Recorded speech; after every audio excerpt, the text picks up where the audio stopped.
The Holy Gospel of Luke, chapter 23, verses 32 to 56.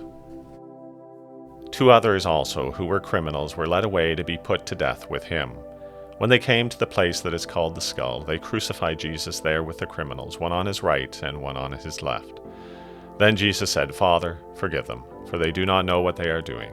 And they cast lots to divide his clothing. And the people stood by, watching. But the leader scoffed at him, saying, "He saved others, let him save himself, if he is the Messiah of God, his chosen one." The soldiers also mocked him, coming up and offering him sour wine, and saying, "If you are the king of the Jews, save yourself." There was also an inscription over him, "This is the King of the Jews." One of the criminals who were hanged there kept deriding him and saying, "Are you not the Messiah? Save yourself and us." But the other rebuked him, saying, "Do you not fear God, since you are under the same sentence of condemnation?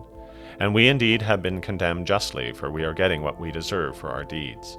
But this man has done nothing wrong." Then he said, "Jesus, remember me when you come into your kingdom."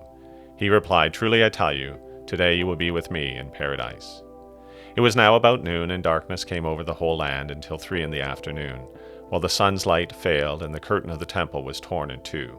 Then Jesus, crying with a loud voice, said, "Father, into your hands I commend my spirit." Having said this, he breathed his last. When the centurion saw what had taken place, he praised God and said, "Certainly this man was innocent." And when all the crowds who had gathered there for this spectacle saw what had taken place, they returned home, beating their breasts. But all his acquaintances, including the woman who had followed him from Galilee, stood at a distance watching these things. Now there was a good and righteous man named Joseph, who, though a member of the council, had not agreed to their plan and action. He came from the Jewish town of Arimathea, and he was waiting expectantly for the kingdom of God. This man went to Pilate and asked for the body of Jesus. Then he took it down, wrapped it in a linen cloth, and laid it in a rock-hewn tomb where no one had ever been laid. It was the day of preparation, and the Sabbath was beginning. The woman who had come with him from Galilee followed, and they saw the tomb and how his body was laid. Then they returned and prepared spices and ointments. On the Sabbath they rested according to the commandment. The word of the Lord. Thanks be to God.